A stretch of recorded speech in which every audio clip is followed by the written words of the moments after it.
Hello friends, welcome back to the mini video guys and my YouTube channel guys. Today friend we are going to talk about guys how can we unpair guys Bluetooth speaker to our Infinix phone device.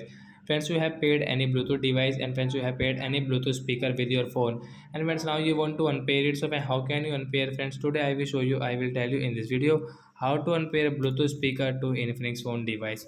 So first of all guys, we will on our phone setting. After on phone setting guys, we will click on this more connection setting guys. Tap on more connection guys, click on your Bluetooth setting.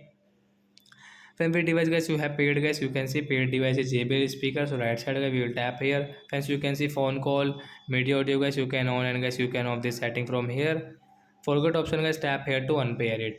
Friends, your speaker will unpair guys, you cannot use guys. If you use guys, you will have to pair again it.